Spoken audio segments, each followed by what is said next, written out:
আসসালামু আলাইকুম রহমতুল্লাহি ওয়া বারাকাতুহু। স্বাগতম প্রত্যেককে আমার চ্যানেলে। আমি হিমেল রানা সাকলাইন।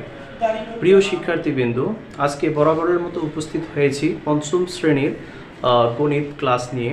প্রথম অধ্যায় গুণ। আজকে যে বিষয়টি নিয়ে আলোচনা করব তা হলো সহজ পদ্ধতিতে গুণ।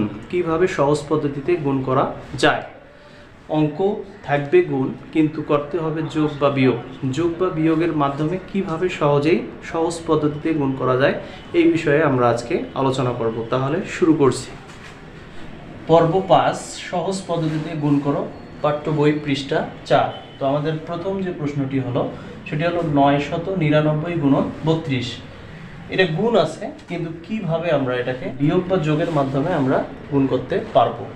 তো এইখানে সংখ্যাটি হলো ৯৯৯। তাহলে এই সংখ্যাটা কতর কাছাকাছি? সংখ্যাটা ১০০০-এর কাছাকাছি। তো সহজ পদ্ধতিতে তোমরা একটা জিনিস মনে রাখবা যে ৯৯৯কে ১০০০ বিয়োগ ১ এভাবে লেখা যায়। তার মানে হচ্ছে যে ৯৯৯ সংখ্যাটি ১০০০-এর কাছাকাছি, যার কারণে এটাকে এভাবে লেখা যায়। তো আমি সমাধান করে দিচ্ছি। ১ ৩-এর ১ ৯৯৯ গুণন ৩২ সমান, তাহলে ৯৯৯ কতর কাছাকাছি? ১০০০-এর কাছাকাছি। তাহলে ১০০০ থেকে ৯৯ কত কম? ১০০০ থেকে ৯৯ ১ কম। তাহলে তোমরা মনে রাখবা যে সহজ পদ্ধতিতে অঙ্ক করার নিয়ম হচ্ছে যে একটা পূর্ণ সংখ্যা থেকে কত কম, যত কম তত বিয়োগ এবং যত বেশি তত যোগ। তাহলে যেহেতু আমরা দেখতেছি যে ১০০০ থেকে ৯৯৯ কম, কত কম? ১ কম। তাহলে এখান থেকে ১ বিয়োগ হবে। তাহলে ১০০০ বিয়োগ ১ গুণন ৩২। মনে রাখবে এই ৩২ একবার ১০০০-এর সাথে গুণ হবে এবং একবার ১-এর সাথে গুণ হবে। তাহলে ১০০০ গুণন ৩২ ব্র্যাকেটে নেবে বিয়োগ ১ গুণন ৩২। তাহলে আমরা যদি ১ দিয়ে ৩২কে গুণ দিই তাহলে কী হবে? ৩২ এককে ৩২, এরপর ৩টা শূন্য বসাই দিলাম, বিয়োগ ৩২ এককে ৩২। দেখো ছিল গুণ, হয়ে গেল বিয়োগ। এখন যদি আমরা বিয়োগ করি তাহলেই কিন্তু সহজ পদ্ধতিতে গুণ হয়ে যাবে।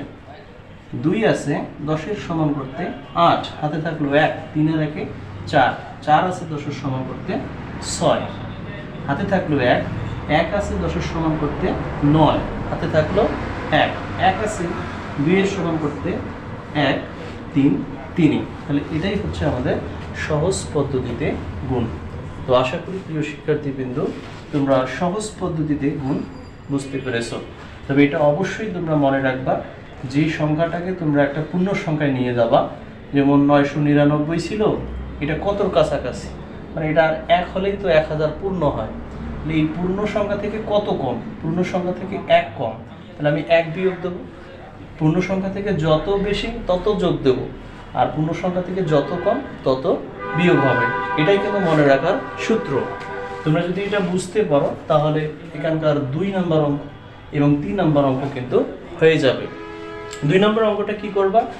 ৯৯০। তাই এই ৯৯০ কতর কাছাকাছি? ৯৯০ হচ্ছে ১০০০-এর কাছাকাছি। তাহলে ৯৯০ সমান আমরা কি লিখতে পারবো? ১০০০ বিয়োগ ১০। ১০০০ বিয়োগ ১০ কেন? কারণ ৯৯০ ১০০০-এর কাছাকাছি, কিন্তু ১০০০ থেকে ৯৯০ ১০ কম, এই জন্য ১০ বিয়োগ হবে। তো এটা হচ্ছে সহজ পদ্ধতিতে লেখার নিয়ম। তারপরে এটা কি হবে?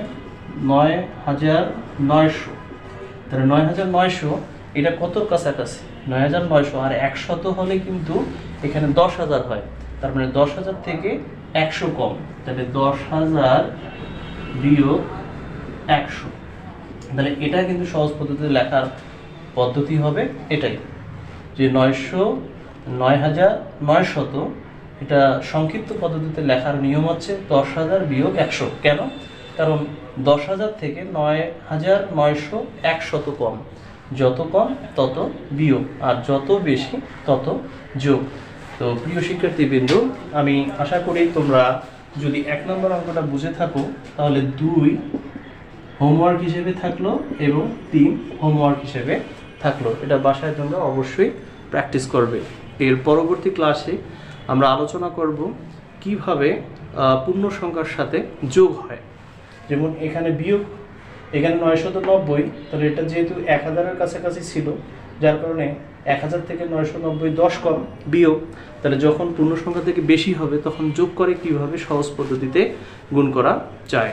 শিক্ষার্থীবৃন্দরা সবাই ভালো থাকবে, সুস্থ থাকবে, দেখা হবে আগামী ক্লাসে। আসসালামু আলাইকুম ওয়া রাহমাতুল্লাহ।